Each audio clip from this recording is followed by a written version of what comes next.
Dear and prompt friends, I'm so pleased to see each person I've seen on the screen so far. And we decided that we would wait 5 minutes for people who are less prompt. But during that 5 minutes, I thought I want to give a shout out to a New Yorker, Trudy Silver, who is doing a fundraiser for Peace Action New York. And it's such an unusual fundraiser because at the 5C Cultural Center, she's going to host Bill Hartung. And Bill Hartung is a very serious defense weapons analyst. He's so smart, he's so competent, but he likes to do stand up comedy. So, for the New Yorkers who are anywhere near the 5C Cultural Center, I'll enter that into the chat for the website. Please think about going to the upcoming uh, comedy hour with Bill Hartung. So I'll put the link in the chat. And then I also had said to Ashley, well, let's play Trudy Silver, just so you get a sense for what she does, and often does it outdoors with her very, very talented co-creators of peace action music. So Ashley, could you show that? And to those who are just coming in, we're just sort of doing a pre-start to the event, so you haven't missed the actual event starting. Thanks, Ashley.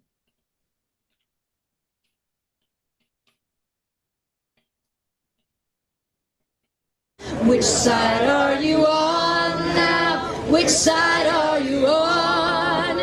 Which side are you on now? Which side are you on? We are going to hear Where's the Outrage? People Power by Trudy Silva, pianist.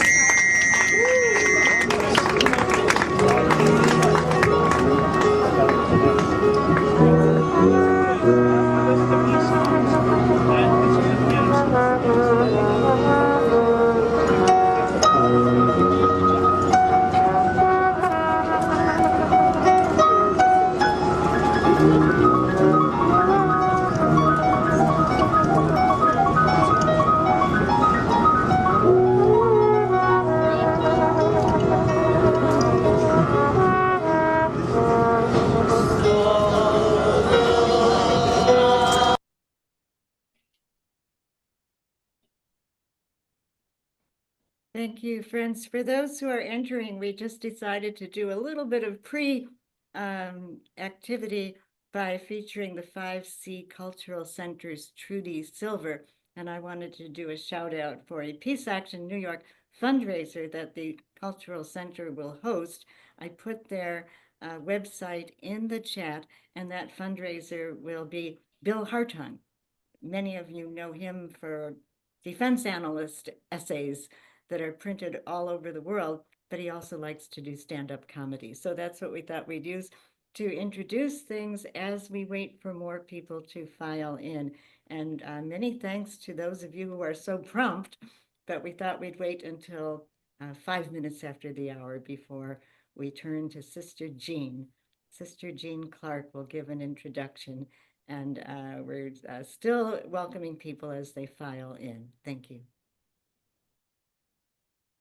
And and people could put in the chat where you're from if you like. That's always a good idea.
Well, I'd like to give a warm welcome to everyone coming to this wonderful event.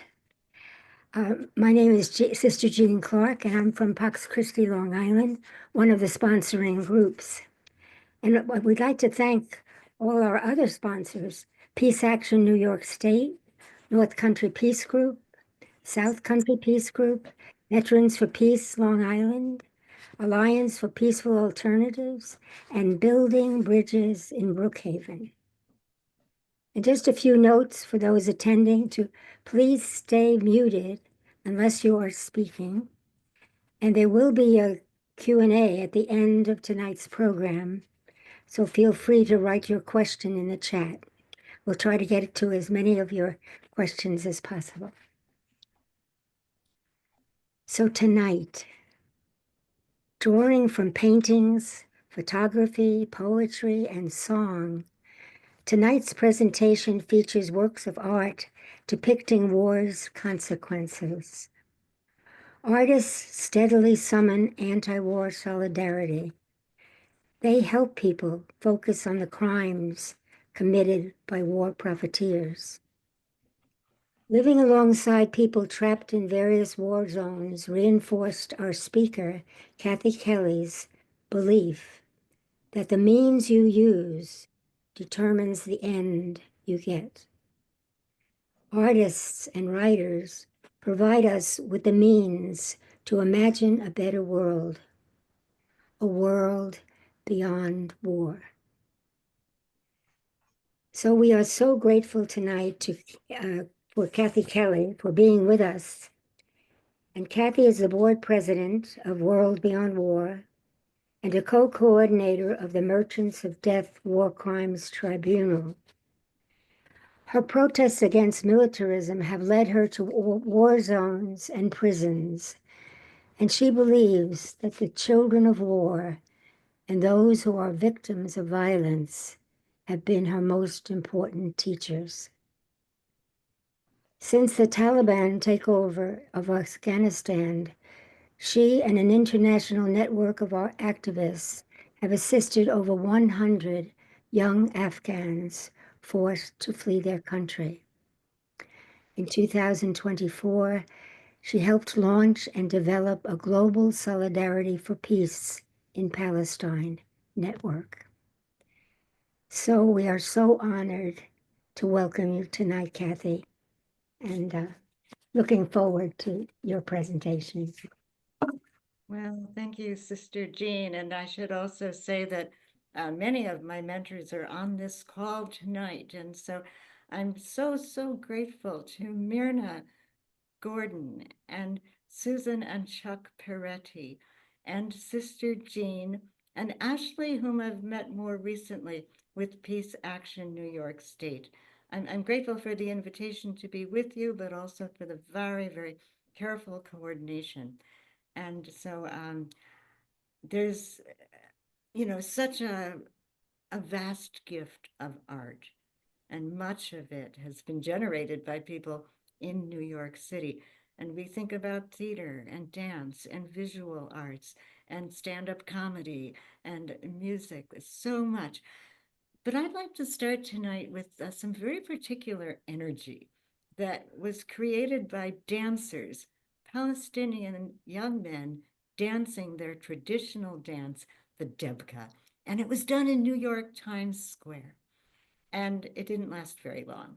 You'll see why. So thank you, Ashley, for queuing up this video presentation of Palestinian dancers doing their traditional dance, the debka.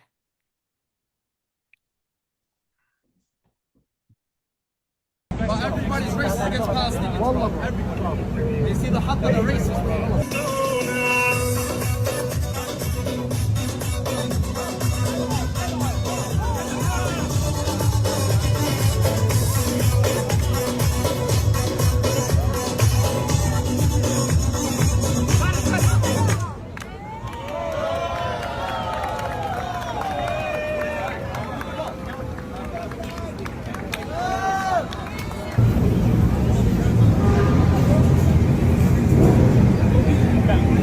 All right, guys, we just finished doing Depcat Times Square. We had a good time up until the cops came and shut the music down. I believe they saw the kufiya on us and they saw Ana Ghazawi, and they completely shut us down. Alhamdulillah, alhamdulillah. Well, let's hope that that's not true, that they're not completely shut down, those young men who said Ana Ghazawi. And we have a responsibility to keep trying to be the voice for that energy. Now, I want to start sharing some slides with you, and keep that energy in mind, please, as we go to the first slide. And this is a very famous cartoon. And I'd like to tell you a little bit of, oops, sorry. Oh no, I have to go backward.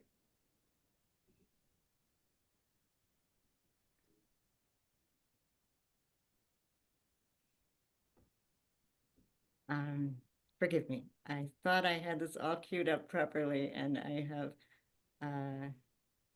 not done it properly.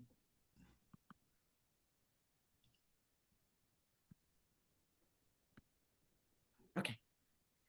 So in this cartoon, if you could notice the character that's got the label war on the back of the vest and the cross and skull arm patch and a bloodied sword, that character doesn't even look quite like a human being. We don't get any suggestion of a human, but some very overconsumptive characters are feeding the war character, and the others are at tables being very, very divided, isolated. Now, if we go zooming into the characters feeding the war character, actually, it turns out that the first one is meant to be an image of Harry S. Truman. And next to him, Winston Churchill feeding the British pounds. Harry Truman's brought the US dollars. And next to him, Admiral Panay from France with the French cheese, and behind him, Germany's Konrad Adenauer. And the idea of this cartoon is to say that the only one that gets fed in this picture is the war. And so you see the little chap with the globe on his table labeled education, and there are cobwebs growing on the globe. It hasn't spun for a long time.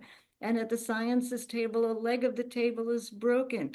And the healthcare table has patches on the tablecloth. And the cello behind the arts table is broken. And so you see those people being so isolated and separate, you almost want to say, come together, get together, do the Devka together, take a cue from the New Testament and turn the tables of the money changers. Well, where did this cartoon come from? It's so evocative. It was actually printed in a Russian cartoon magazine called Crocodile. And the cartoonist drew this cartoon in 1953. His name was Yuli Glanf, and he entitled it, "In America, at this restaurant, only one person is served." In America, that might still be true when we look at our terrible budget for making wars and attacking other people and developing weapons. And so now I'd like to look at a scene that's so different in terms of the stark consumption that's happening at the war table. I want us to look together at a depiction of the starvation happening in Gaza today. In Gaza, 54,000 Palestinians minimally have been killed. And since October 7th, 2023, 1,706 Israelis have been killed. And the suffering goes on. Right now, we're looking at a blockade of Gaza that has gone on for over 2 months. And Israeli leaders have said out front and covertly and overtly, not one crumb is going to go into Gaza. No electricity, no water, no food, no fuel. And so more and more death will happen. And my friend Dave Martin had sent me these depictions of people in Gaza who are grieving the loss of their children, the loss of loved ones who are imprisoned. The Israelis certainly grieve the hostages. It's a hideous situation, and the nations of the world have been sluggish. They have not done what they could do, which is to stop all weapon shipments from going to Gaza and to stop any further trade with the illegal settlements. Well, there are artists who have not stopped. They've been steady in calling attention to the war crimes and the human rights abuses. And one of them is David Solnit. And he has organized people all around the United States, and this has happened often in the Northeast. People go to a hospital and they carry this sign that says, if we were in Gaza, this hospital would be rubble. And this is a photo that shows the director of the Kamal Adwan Hospital in Gaza. And you see the director of the hospital, Dr. Hussam Abu Saifia, walking toward, perhaps it's two tanks. And we don't know, I don't think we'll ever know who took this photo, because that person would be gravely endangered. And Dr. Hussam Abu Safiya was arrested by the Israeli soldiers on that day, December 27th, 2024. He was taken to an Israeli prison where he was tortured, and he has been kept from getting the medicines that he needs. His son has said that he's in critical condition. People around the world have campaigned for his release, and art becomes so essential. You see David Solnit's representation that says, "Free Dr. Abu Safiya," and you see him in the background walking toward the tanks. And of course, the young woman is wearing a hat with the symbol of the watermelon, because the Palestinian flag is illegal in the Israeli-occupied Palestinian territories. And so they use the symbol of a watermelon, which carries the colors of their flag, black and red and white and green. And this is a little girl who wanted to grow up and be a princess, Hind Rajab. 3 days ago, she would have turned 7 years old. But where she lived, in a neighborhood outside of Gaza City called Tel Al Hawa, her family got notice that they had to evacuate. And it was January 29th, 2024. And what could you do? Well, there was one car. And so the family quickly decided that Hind's mother, Wissam, and one of her older siblings would set forth on foot to the area that was supposed to be the neighborhood you moved to. And her uncle and auntie and 3 of her cousins would get into a black Kia and drive toward the prescribed area. And Hind's uncle had very wisely connected with what's called the Palestinian Red Crescent Society. It's their local aid society that does emergency work. And he said, "Please tell me, what roads can I take?" And as he was driving, the car was hit. The uncle and the aunt and 2 of Hind's cousins were killed instantly. And this left Hind and her cousin Layan, who was 15 years old, in the car. And Layan then took the phone and started to talk with the Red Crescent workers. And they said, "We'll get help for you, but you're going to have to wait till we can get the help there." Well, for any ambulance workers to enter into that area would have been suicidal if they didn't first connect with the Israeli Defense Forces. It took 2 hours to make the connection. And then the emergency technical workers were in an ambulance. They were heading toward where Hind and Layan were. Layan is heard to say by the Red Crescent workers on a tape that people can listen to, "A tank is coming closer. I'm so scared." There's an explosion. Layan is killed. And that leaves little Hind. She's shaking and she says to the Red Crescent workers, "Please come and get me. I'm so scared." They were able to contact her mother. Her mother spoke with her. The emergency workers were within 856 feet of being able to rescue her, and a tank-fired missile hit their ambulance and killed both of them. And that missile left a fragment on the ground that was found, and it turned out the missile was manufactured in Pennsylvania by the Day and Zimmerman Company. There were many, many, many bullets, missiles fired at the car, and Hind, that little girl who wanted to be a princess, was killed. It was 12 days before her mother could go to the site and collect the remains of her beloved daughter.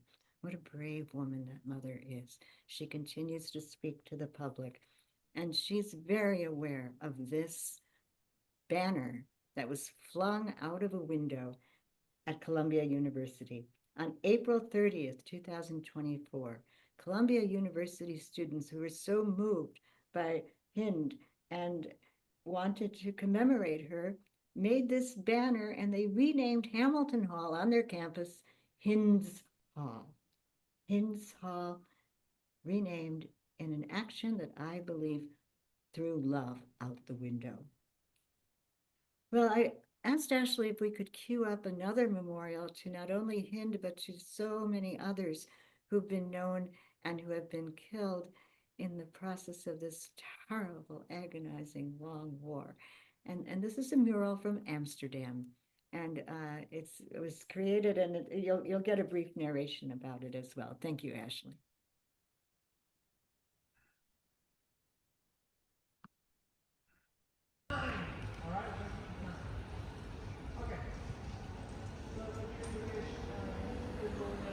So we're standing here in front of the Palestine Solidarity Action mural in Amsterdam North, which has been created in solidarity with Gaza, but not just Gaza, for all Palestinians.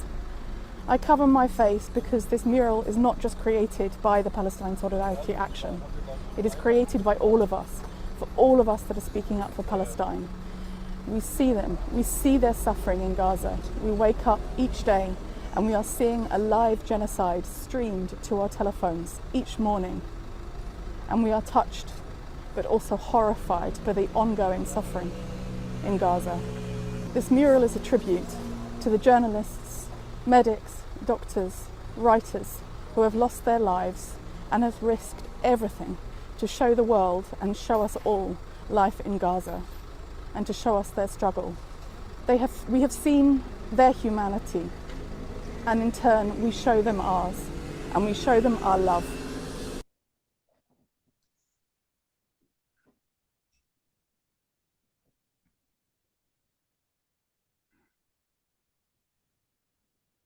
Thank you. Well, I want now to take us back in history, because a lot of times we can learn from artists in the past. And what I want to draw from this painting actually does have a lot to do with censorship. Peter Bruegel the Elder was very aware that pogroms were happening in small villages, and he believed that this was so wrong. And so he, in 1565, No, we don't have any. drew this painting, and he called it The Massacre of the Innocents. And in the painting, you see men on horseback. Well, people on horseback in those days were like our F-35s, you know, they just had the upper hand completely. And the men on horseback were chopping the heads off babies. They were stabbing the children. They were breaking into homes. It was just enormous, hideous violence. And so it turned out that the Emperor Rudolph II, the Holy Roman Emperor, wanted to acquire one of Bruegel's very famous paintings.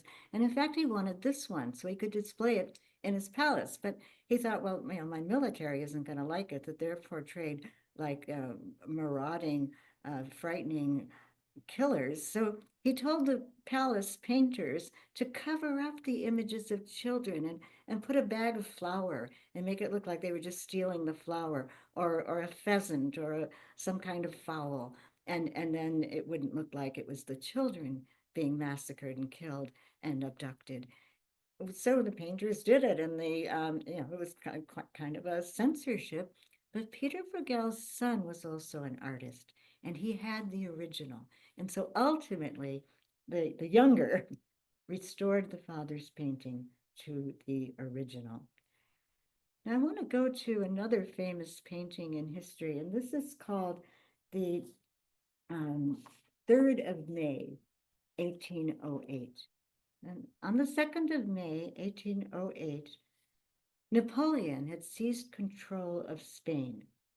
And this is a painting that shows Spaniards who were resisting, but on the 2nd of May, they had turned out in the hundreds, and they marched, and they had a very public display of their resistance to Napoleon's seizure of their area.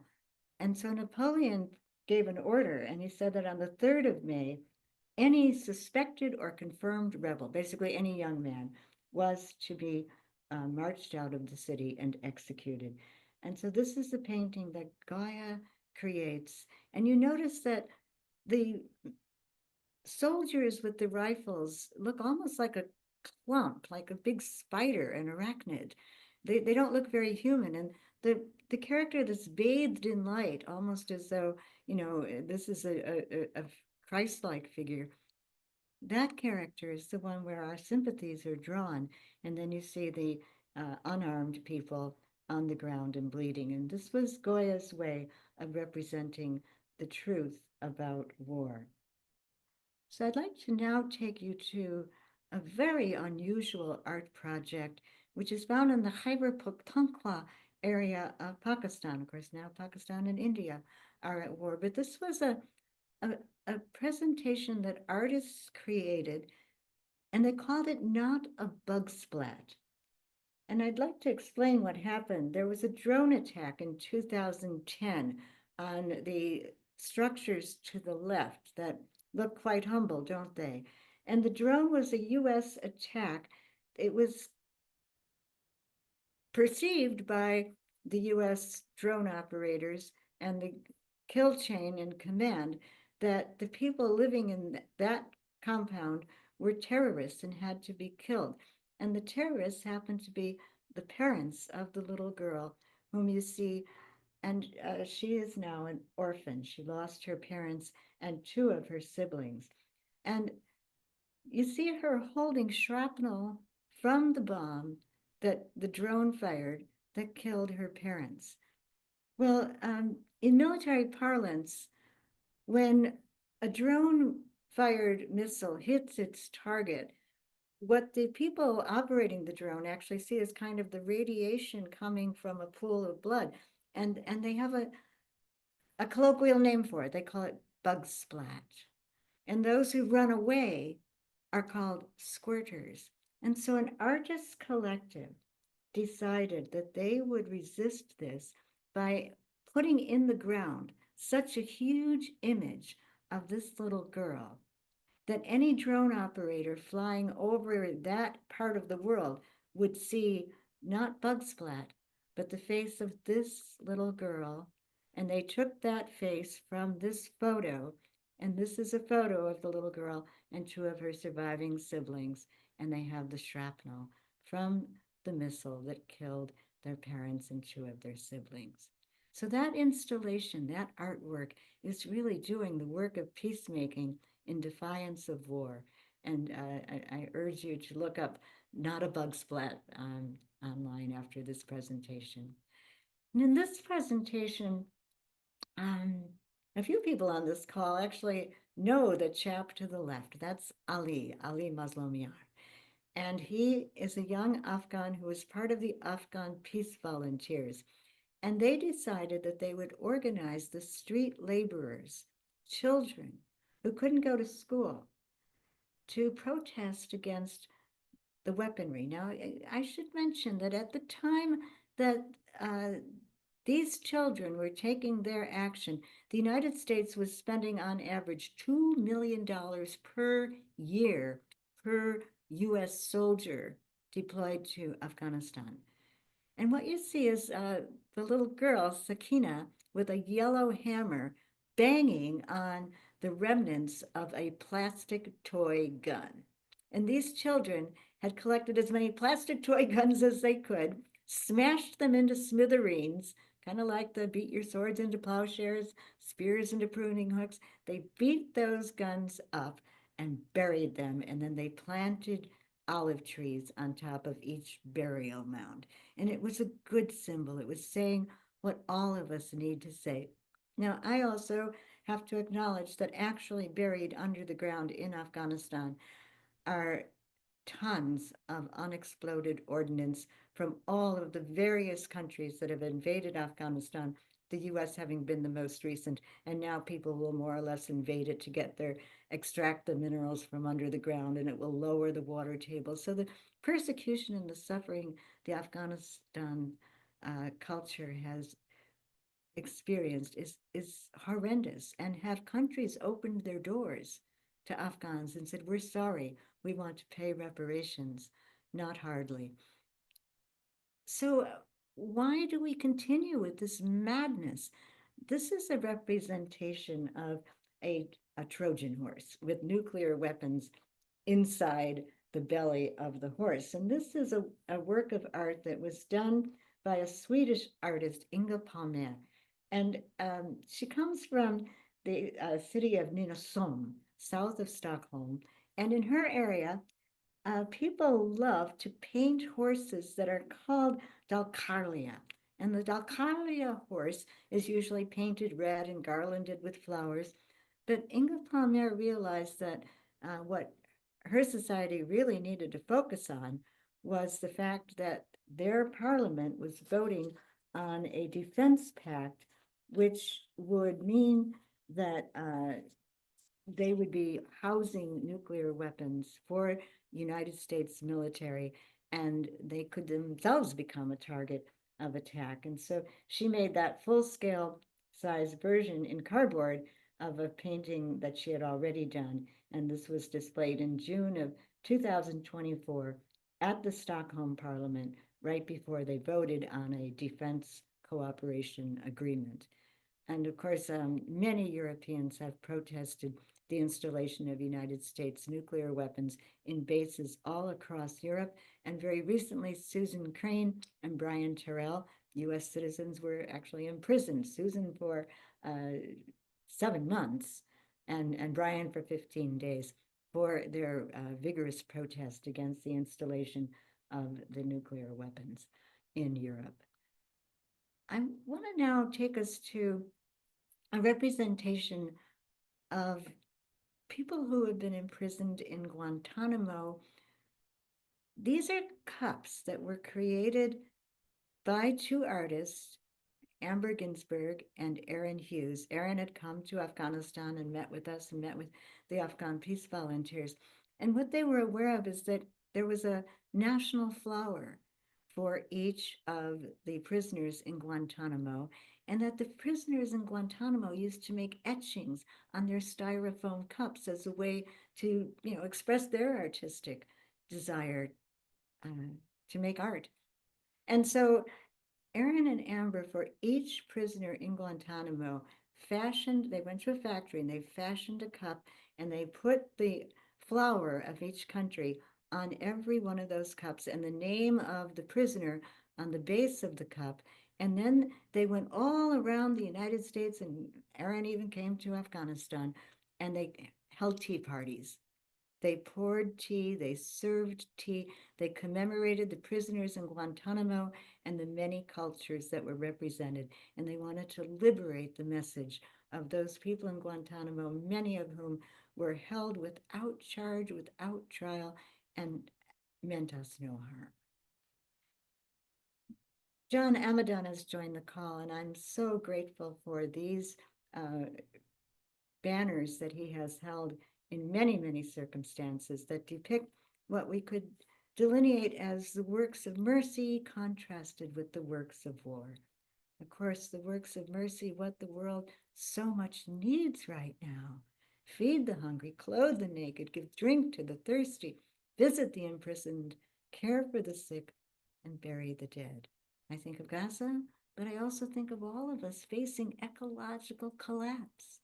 And the works of war destroy crops and lands, seize food supplies, destroy homes, scatter families, contaminate water, imprison dissenters, inflict wounds and burns, kill the living. And we had started this presentation with Trudy Silver in the very beginning. Which side are you on? When I think of the bombing going on in Yemen's old city of Sana'a and their airport, we have to remind ourselves of the exquisite beauty of Yemen's architecture, and the United States and Saudi Arabia and now Israel mercilessly bombing Yemenis, and they're hitting civilian infrastructure. They're hitting infrastructure that purifies water, bridges, roadways, the means to deliver food. And the Yemenis have said, we are standing up for the people in Gaza. We're going to go beyond denunciation and words. Well, I want to say the means you use determines the end you get, and give that to all of us to reflect on. I am not a proponent of violence, but I do believe it's important for us to realize how we're going to be perceived by other people all around the world as our reckless bomb-making provisions other countries to make war, exacerbates, prolongs war. The merchants of death in this country benefit from war, and we have to pay such close attention. Now, inscribed across the street from the United Nations at the Isaiah Wall, where the sunflowers bloom, are these words from the book of Isaiah that envision when shall come the day when they shall beat their swords into plowshares and their spears into pruning hooks. Nation shall not lift the sword against nation, neither shall they continue to learn the ways of war any longer. And I want to now take us to one more cartoon. And this was one that was created to represent, the French had actually drawn it once again from a Russian cartoon. The initial cartoon was actually meant to protest the Tsar and the Tsarina in Russia. And the artist had warned them, you know, someday the people that are bent over might stand up together. And so this is a French version of it much later. And you see at the top of the pyramid, the capitalist moneymakers. And then those who install their regime of money making, and then the people who are the lawyers and the preachers, the respected doctors of the church in that case, and then under that, the military, and then the people under that who are, you know, in the eat, drink, and be merry, and then underneath it all, lifting it all up, being crushed down, the people, the ordinary people, the workers. My friend Sally Latch is an artist who entrusted this painting to us. At first, she called it Basta. And, you know, actually, the Merchants of Death War Crimes Tribunal had been cautioned about using this. So one person felt, you know, the woman looks ugly. But I think that when you see the warplanes in the background, the woman with her disgust and her outrage as she holds the bloody, dying corpse in her arms seems stronger than the warplanes. And I want Sally Latch's paintings to confront me always. And this is one that she made at the time when the United States was invading Iraq. And she saw it as a war for oil.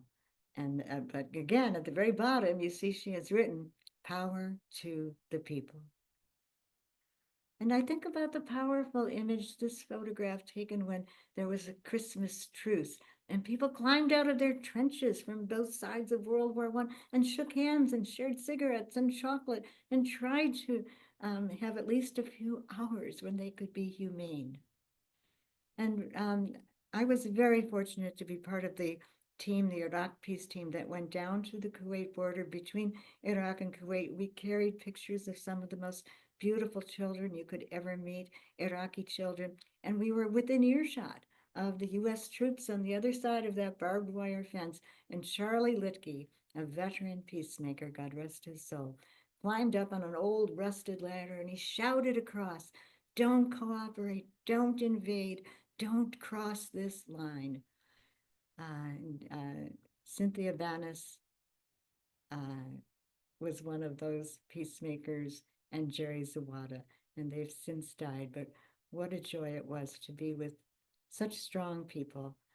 I'll stop sharing now and ask Ashley to take us to some music. This is music that was created in a song for Sarajevo, and it's put together by the Harold Wilson Chorale, and I think that this music will help to open us up to the responsibility that's all of ours to put an end to war.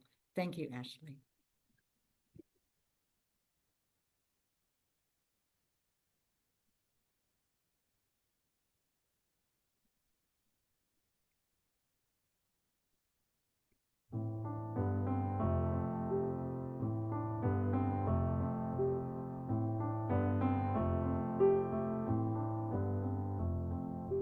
Blood in all the streets, running like a flood.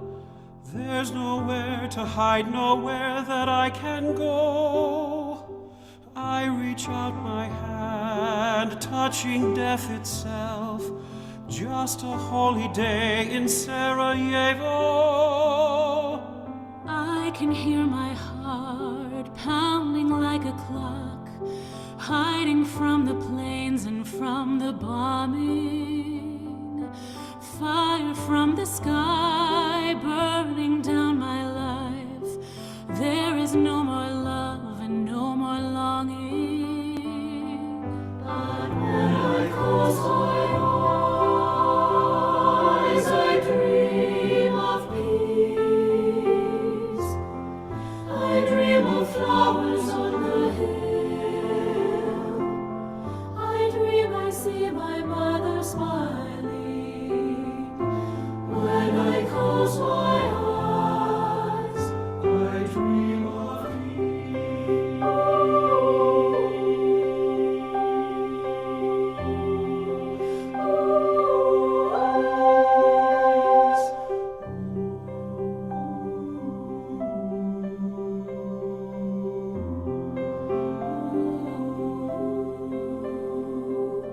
Once I had a home, once my life was good.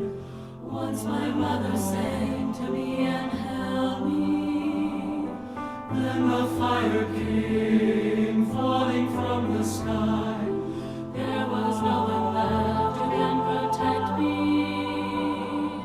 War's a wicked bird that never comes to rest, feeding on the dreams of all the children. Was an evil bird flying in the dark. Every holy promise has been broken. But when I close my eyes, I dream of peace. I dream of flowers on the hill. I dream I see my mother smiling. When I close my eyes, I dream of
Yes, bless the life and peacemaking of Judy Collins, who gave us song for Sarajevo. Ella and Amal, thank you for joining us this evening. We're going to close with two live poets. And I want to thank everybody who has joined this presentation. And let's hear from Ella and Amal. And first, Myrna will introduce them. Myrna, thank you. Thank you, Kathy. I'd like to introduce two wonderful, wonderful peace activists here on Long Island. Ella Engel Snow is a poet, activist, farm worker, garden educator, and word inventor. She lives and works in Eastern Long Island and expects to graduate from Stony Brook University with a master's in social work this May of 2025. Ella will now read her piece. Thank you so much, Kathy and Myrna, for inviting me here. It's an honor to be here with you. I am actually going to read a poem from this wonderful new book. Can you see it? Heaven Looks Like Us. Sorry, I'm gonna fix my thing so you can actually see it for a second. So this is a beautiful new book of Palestinian poetry edited by George Abraham and Noor Hindi. And the poem that I'm going to read is a poem by Ibrahim Nasrallah, who's a Palestinian poet, novelist, painter, and photographer. He was born in Amman, Jordan in 1954 to parents uprooted from their home in Palestine in 1948. And the poem is translated from the Arabic by Huda Fakhreddin.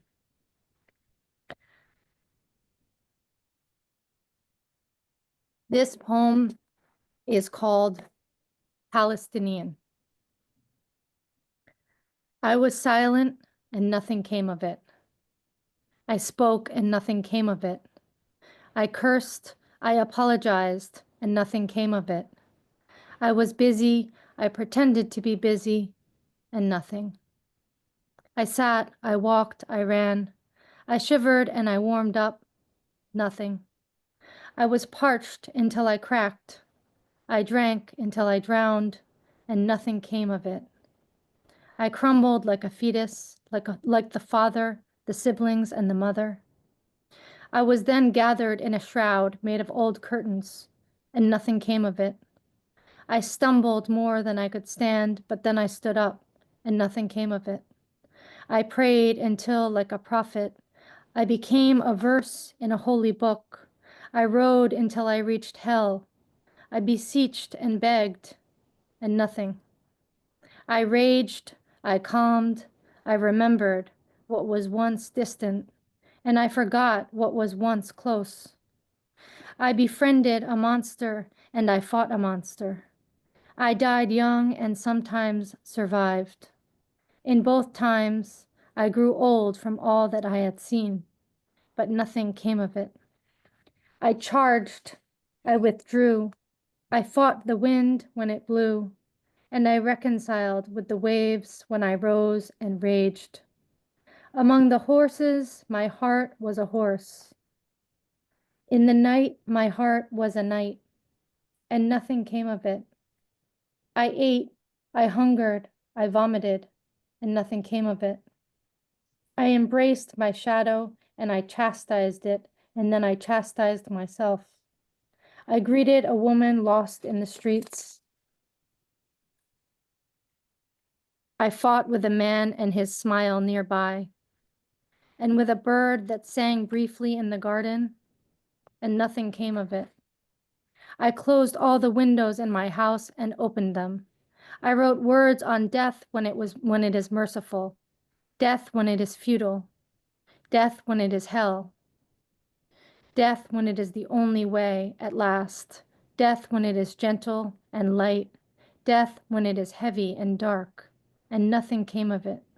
I wrote about the river and the sea, about tomorrow and the sun, and nothing came of it. I wrote about oppression and depravity, purity too. I slept without a bite of bread. I dreamt without dreams. I woke up not missing my hands or feet or reflection in the mirror or the thing I call my soul. I died and lived. I lit myself on fire. I put myself out with my own ashes, and nothing came of it. I am all these elements, O God, fire, earth, wind, and water. Their fifth is a pain that blind songs can't see. Their sixth is this immense loneliness. And their seventh, since my slaughter, is blood. When I burned, I inhabited the letters of my free name like a butterfly. Palestine.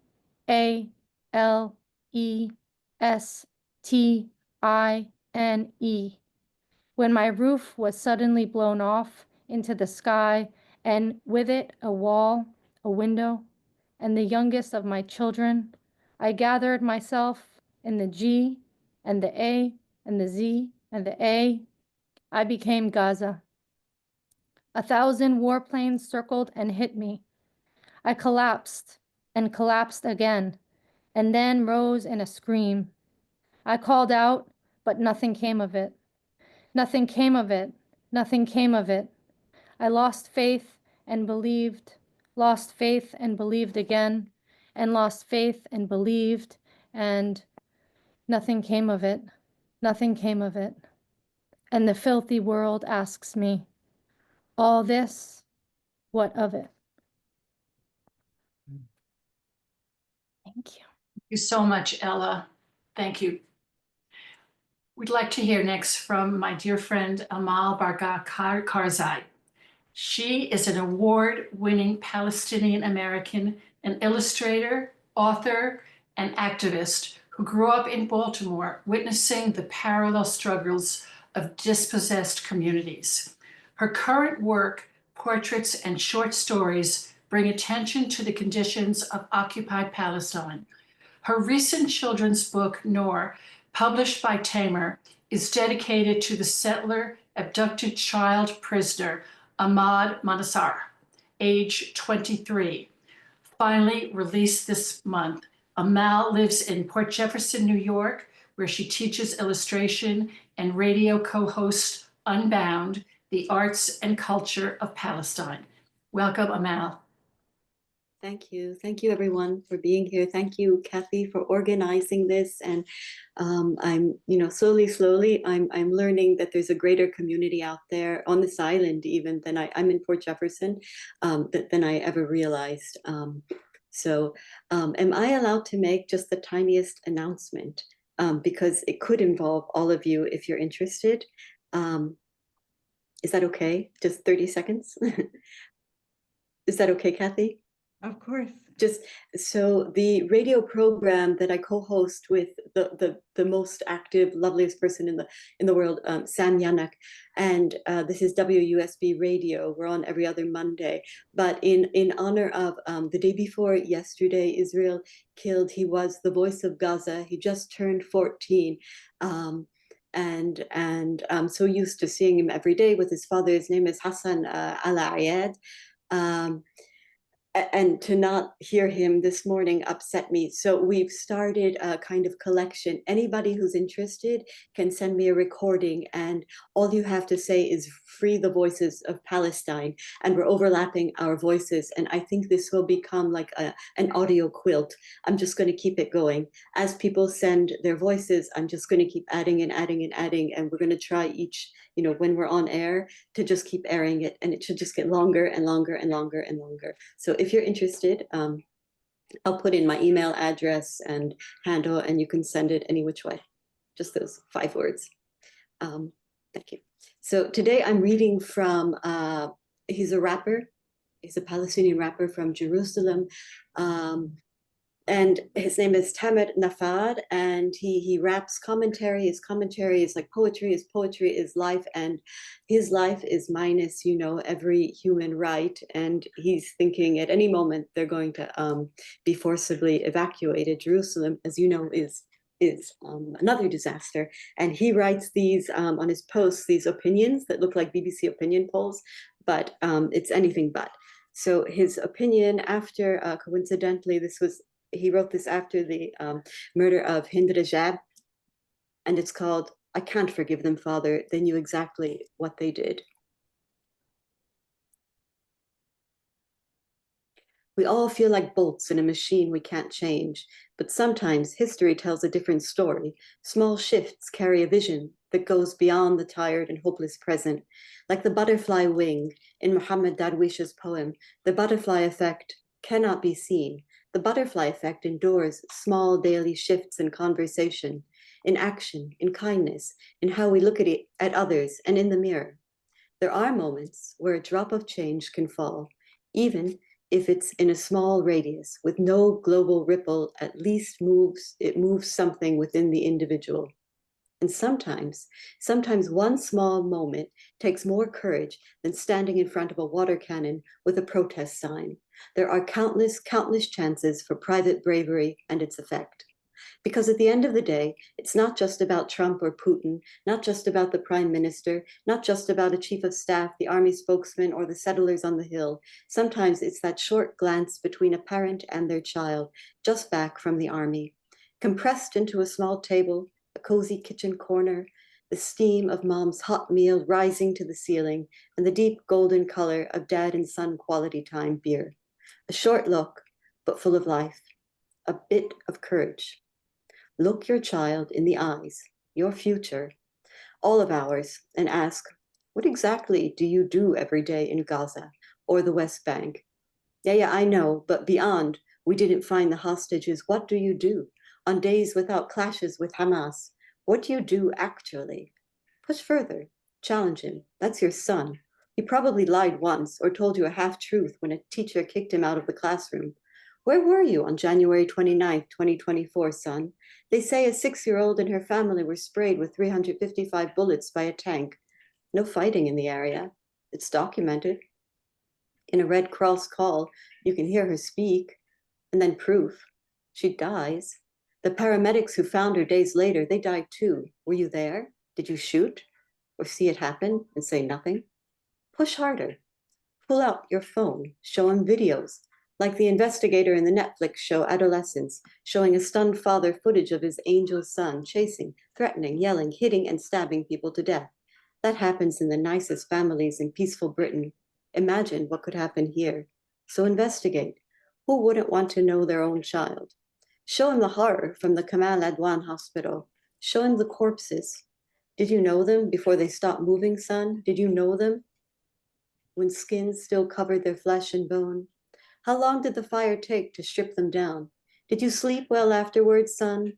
Load him with more questions, recordings, sound. It won't change the world, not yet. There's no system to punish Israelis, no system to hold the strong side accountable. But there is awareness. And if you don't have the footage, search for it. If you're reading this now or 2 months from now, the bleeding hasn't stopped.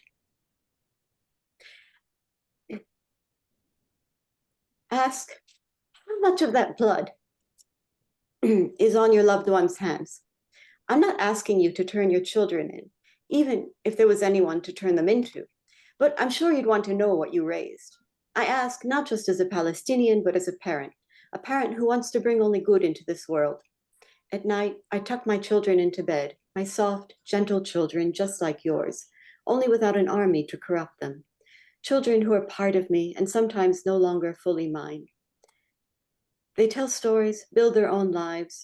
They have hobbies, they break hearts, they get hearts broken, and along the way they also collect fears of every normal child. Fear of the unknown, fear of the unreal. They too believe in monsters under the bed. But I don't have the heart to tell them that there are monsters in the neighborhood, armed ones, some with legal weapons, some illegal, both pointing their barrels at us, both evading the law as long as the victim is us. And before I distract them with stories or lies like daddy will protect you, just to soften the sharp darkness we're stuck in, I hope and pray that we get through this.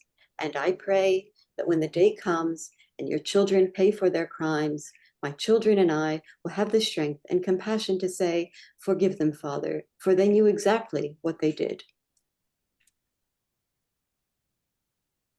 Oh boy, thank you, Amal. Thank you so much. Both Ella, Amal, everyone. Kathy, I'll bring it back to you. Actually, Myrna, we're going to move into the question and answer. Oh, okay. Is that right? Okay. Yeah. So I haven't seen any questions posted in the chat, But we'd have about a half hour for discussion.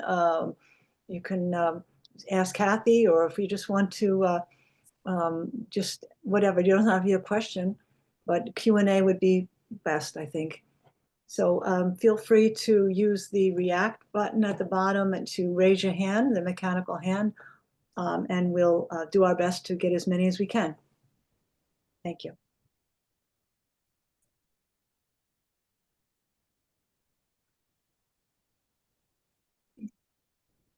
Okay, anybody have a, you know what, I'll start. Let me ask Kathy. Oh, wait a minute, we have something, no, we don't. Okay. Kathy, you mentioned about why do we, in your program and presentation, you mentioned, why do we continue with this madness? And then you also said, which side are we on? And can you expand on that as to what we can do in our local communities to keep up the action, to keep up the response of all of the things that you stand for and that you talked about? I'm remembering Phil Berrigan, who was arrested so many times for protests and went to prison. I think he spent 13 years in prison all told.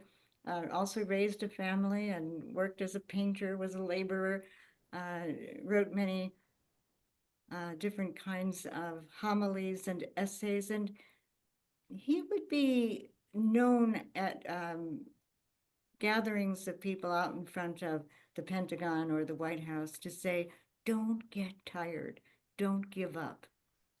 And so I think about all of the many actions that the people on Long Island have organized. I'm most familiar with Myrna and Susan and Chuck and other good people who've gone out for the Saturday vigil. And that's important. I think we have to tell ourselves, don't give up. The response of officials around the world to the bloodthirsty savagery that continues in the waging of the horrific war against Palestinians in Gaza and extending now to the West Bank and also the neighboring countries. The response, it's almost giving too much credit to say that it's sluggish or soulless or dull. The elected leaders have given a deafening silence. And so we have to keep on calling and writing and demanding that both the United Nations leadership and the elected leadership in our country begin to tell the Israelis, you must stop, no more weapons, no more trade with the illegal settlements. And we are now watching a time when it looks like there will be an imminent signing of what are called the Abraham Accords. So we have to be so sharp, my friends, because the Abraham Accords are not an accord with peacemakers. It's a massive weapons selling deal in trade for normalization of Israel. Various Arab countries have signed the Abraham Accords and then been able to become eligible for state-of-the-art United States weapons. And they use those weapons to subjugate their own domestic opponents and also to wage foreign wars. So we must not be fooled into thinking that the Abraham Accords are going to pay attention to the Palestinian right for self-determination and safety, and right now survival. But the mainstream media will treat those Abraham Accords with kid gloves, I think. And so let's turn again to a wonderful poet, Wilfred Owen, who died in the trenches of World War I as the chemical warfare was being waged. And Wilfred Owen realized that the elected leaders or the monarchs, the ruling powers of his time, didn't care about the people. And so he likened them to Abraham, Father Abraham, who in the Old Testament, we're told, was about to plunge a dagger into his only son's body and sacrifice his child. He was ready to do it because he thought that's what the great God wants me to do. And an angel of the Lord stopped Abraham. And the angel said, lay not thy hand upon the lad. Don't touch that child. See in the thicket a ram. Offer the ram of pride instead. And then Wilfred Owen ends his poem. I mean, in the biblical account, Abraham spares Isaac, and Isaac goes running down the hill and he's freed.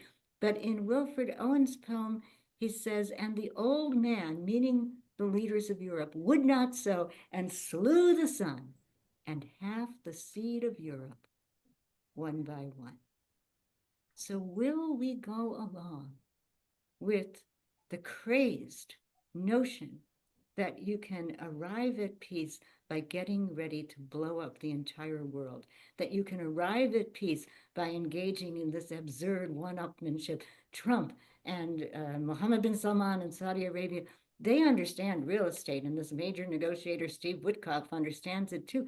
And that's the kind of mindset that's being turned to become the brokers for peace.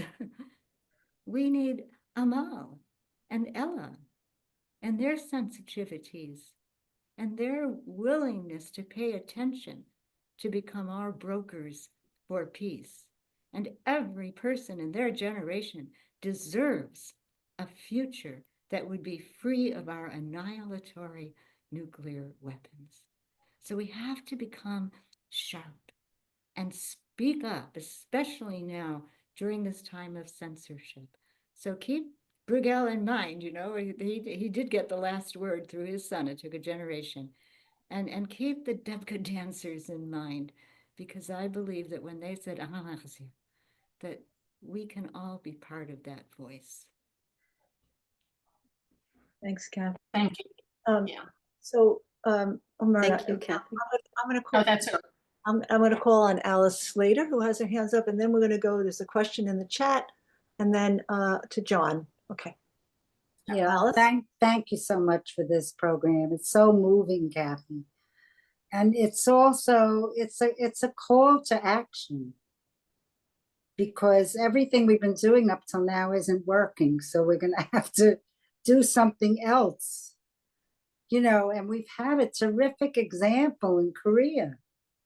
Their president announced martial law and 100,000 people showed up at Congress and they impeached the guy. I mean, they're still fighting back and forth, but they're not letting it go. And I don't think we're not doing that. We should have like 10,000 people showing up every day at the door.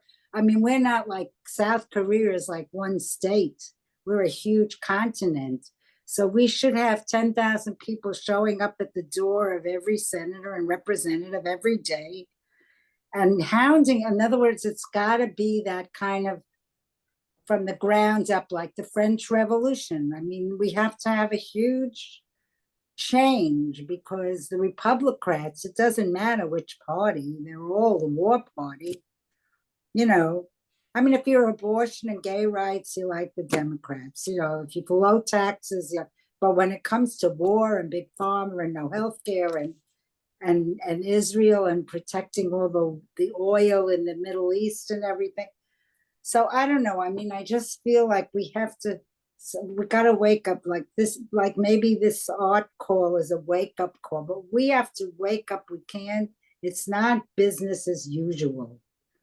It's not, you know, which guy we're going to vote for in the primary. It's every single member of Congress should have us on their doorstep all the time until they change, you know, and we should be running our own people. Well, I don't know what, but we have to do something different. Whatever we're doing is not working. So You're I listening to invite a Alice brainstorm Slater. on that.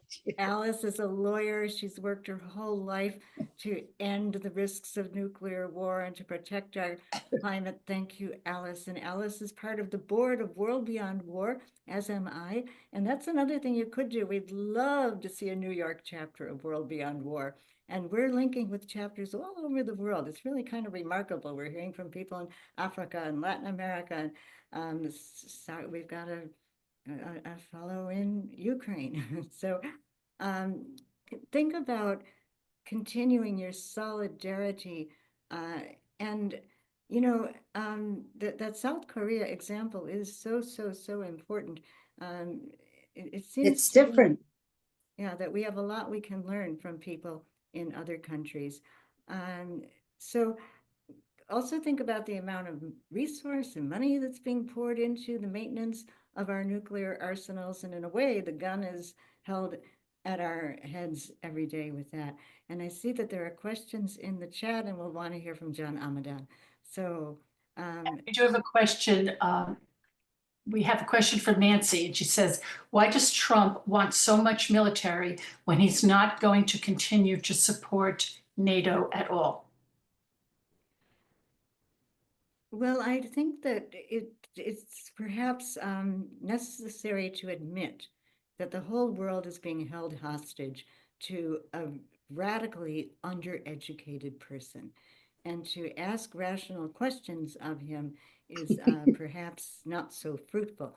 But the people that are the money makers who make money off of selling all these weapons, Lockheed Martin and Boeing and General Dynamics and General Atomics and Raytheon, now called RTX, they know exactly what they're doing, and they are profiting through the thievery of our resources and the arming of everybody all around the world, and they seem not to care. So when you're looking at places to bring your demonstrations, any of those merchants of death are certainly worthy of your attention. John Amadan. John, you're muted. Oh, yeah. John, you're muted. There. Okay, I didn't know I could unmute myself. I was listening, and what you were saying earlier, Kathy, brought me to the reminded me of an essay by Thomas Burton, and it was called "A Devout Memory of Adolf Eichmann." And in this essay that he wrote, he pointed out the fact that in the trial of Eichmann, Eichmann was found perfectly sane. And regardless of the records of his complicity in all of the war crimes and concentration camps, he was still found sane. And part of the problem that Merton was bringing us to, and so did Hannah Arendt, was, in the banality of evil, is that most people never make up their minds either to be good or evil. And then most of us accept, as you were pointing out, Kathy, that a nuclear weapon can be used, and yet we haven't come to the conclusion that Mr. Truman was insane, because by our own standards, you can drop nuclear weapons and be a sane man or woman. So there is a phenomena and a cultural indoctrination that allows us to arrive at completely erroneous understandings of what it means to be human and what it means to be sane. And it is truly disturbing. When I was in the Marine Corps, it was during the time of the war in Vietnam. And while I didn't end up in country, thank God, as a young man, I really didn't understand that I was participating in something, something evil, a criminal activity. And we were systematically murdering over the years 3 million Vietnamese. So I think that we all need to speak out and look at what we define as sanity, and perhaps somehow include this in our thoughts and conversations with, particularly if we are in a position to help young people, form values and proceed in their life in what we hope will provide them with a saner future than the one we have. And one quick question on art. One of the reasons I have worked on so many banners is because I knew that I had to reach through the cognitive processes of the human mind, because the cognitive processes that I have allow me often to be very cursory in my thinking and not examine, for example, what actually constitutes sane behavior or sane behavior. And art often allows us to reach well beyond into the subconscious. And I simply, I have no training as an artist whatsoever, but I found that with the technology that we have, you can project with a very inexpensive computer projector and then draw lines, and then you end up coloring, basically. But you can make some very powerful visual displays that will help you convey your messages in a deeper way, and hopefully more people will take us seriously, the artistic elements that we can bring into it. So thank you. Thank you. I think Laura was next. Thank you so much. Yeah, I just was wondering, because this has been such a great, sort of group to listen to, and especially and to see the different examples of kinds of art that have been used over decades, and as well as the poetry. And I don't know if that, I found that to be very deeply inspiring. And then out of that might come events or things that people do. But more people who are artistic need to be inspired. And I wonder if there's a way of, I don't necessarily mean sharing this whole meeting, but some parts of it or some version of it where people who are into that, either as activists or artists or both, can see shared some of the ideas, some of the past beautiful things that have been done or written, painted or written, so that there's a larger community who want to work on this through the arts and who understand this, that there are many of us.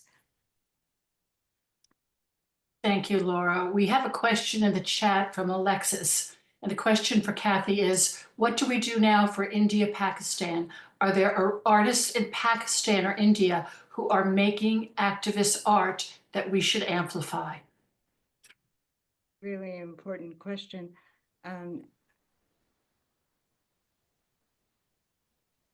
I would encourage getting in touch with my friend Jean Drez, the author of a book called Sense and Solidarity.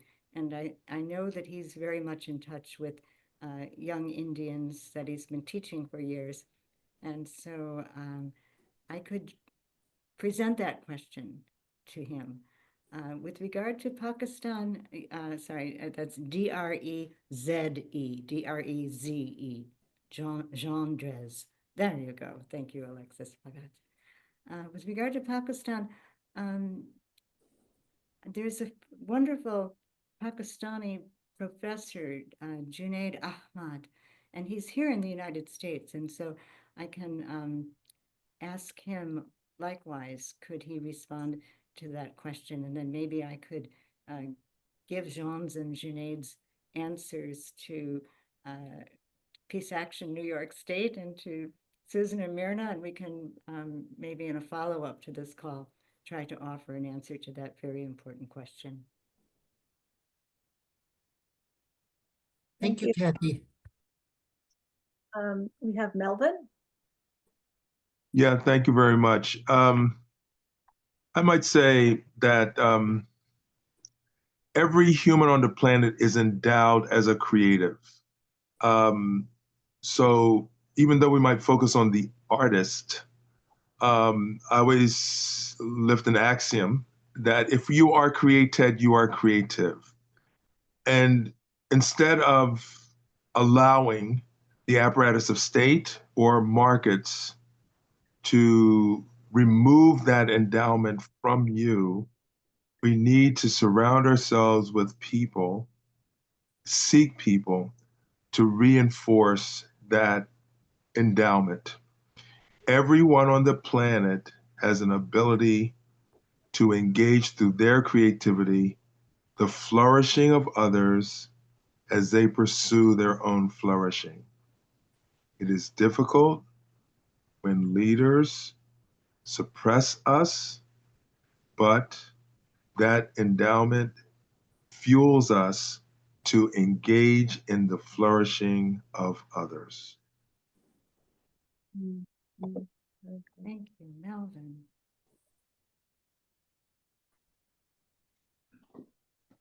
Are there any more questions in the chat? Susan, you're muted. I beg your pardon, Kathy? I just wanted Susan to know she's on mute. Oh, okay. Susan, you're on mute. Okay, sorry about that. Thank you. I was going to say that we should make coming toward the end, but I see that Jean has her hand up, and then Vicky will be the last one. But I appreciate everybody's participation. And yeah, so let's see, Jean. Yeah, I just wanted to confirm what was said before. I forget now what her name was, who just spoke a couple of people ago about the touching. You know, we were asking the question, we've been doing this, and maybe what more can we do, or how can we do it differently? And I think through art and poetry is the way to do it differently, because most times people don't think of resistance and protest when they think of art and poetry. But those two, as somebody said before, touch the unconscious and the heart, really, too. You know, we need to touch the hearts of people. And, you know, there's so much news going around, and such a terrible idea of who the Palestinian person is. And if we could somehow circulate and get people to hear those Palestinian poets I was so touched by, because we don't know most people don't know their story. They hear about their suffering, but you know, it's an intellectual thing. But when your heart is touched, and now this may seem kind of crazy, but this is what I believe, because I'm very conscious of the new science and the quantum world, which is very overlooked in our culture. You know, there's this one consciousness that we're all part of. It's all one, it's whole.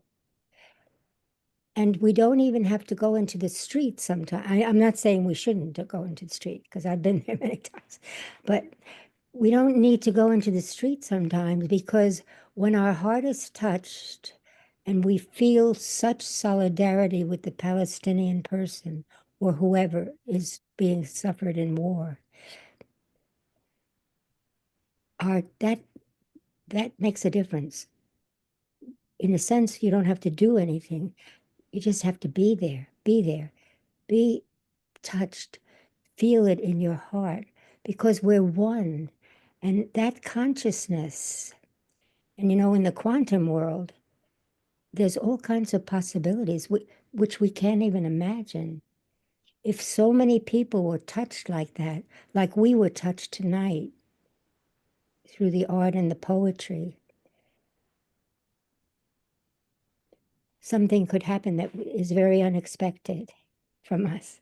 So I would suggest that we try to find ways to bring people together to be a part of the poetry and art, right? And I'm on Long Island, so you know, I'm beginning to see this whole community expand because we're touching different aspects of people.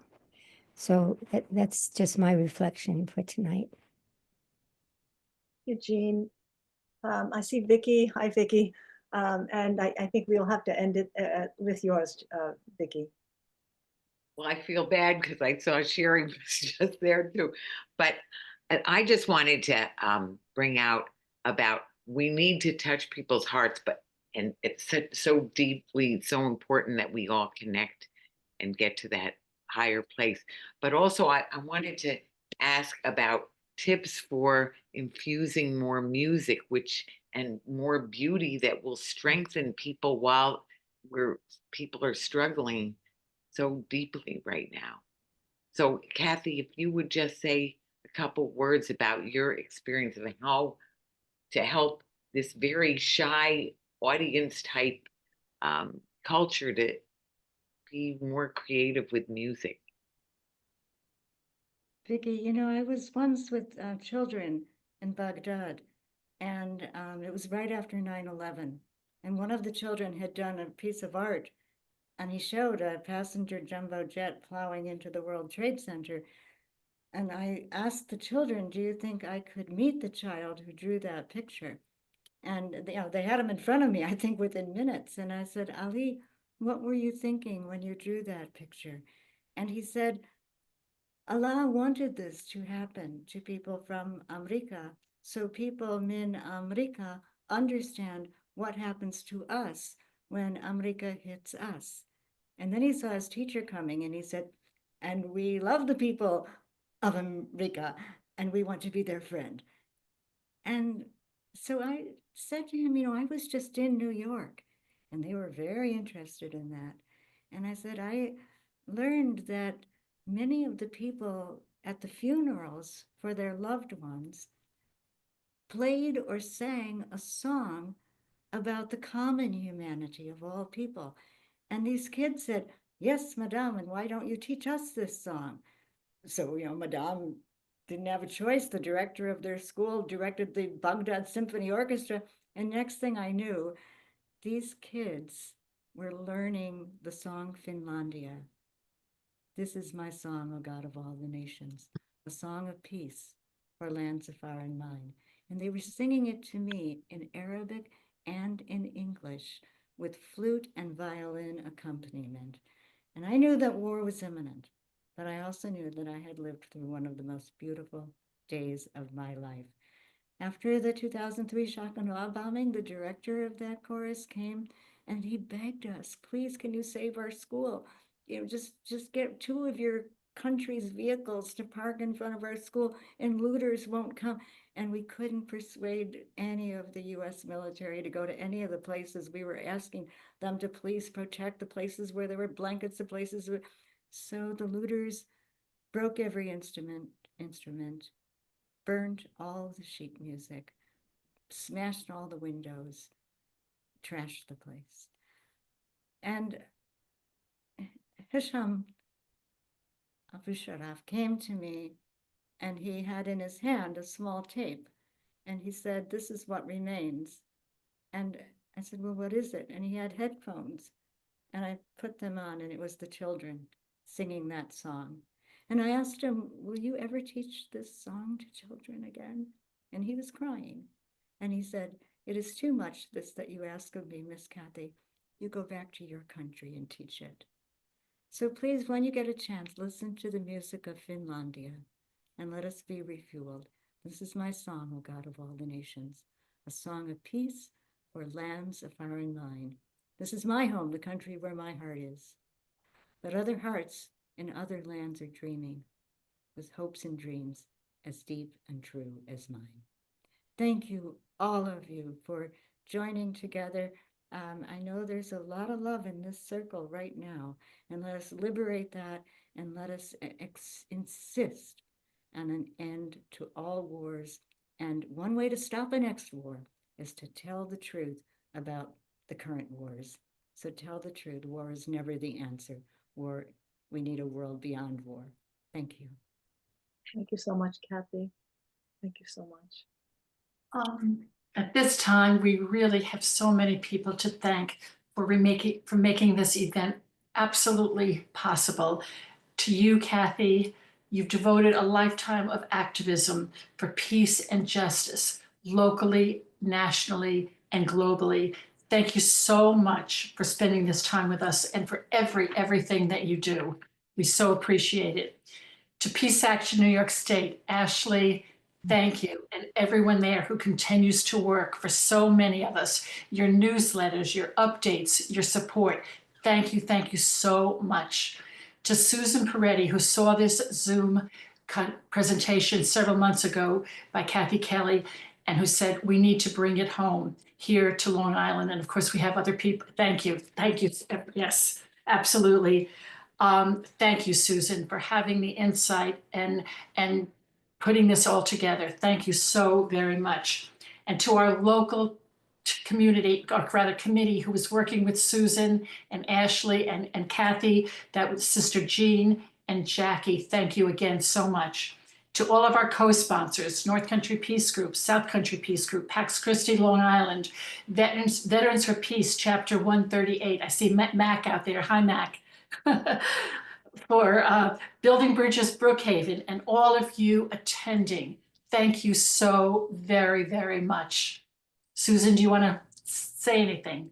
I just wanted to say, did you mention Long Island Alliance? Or I'm sorry. Oh, Long Island, no, that's correct. Also, that party is there. I got it right. Long Island Alliance for Peaceful Alternatives. Thank you, Marty and Margaret, for all that you do.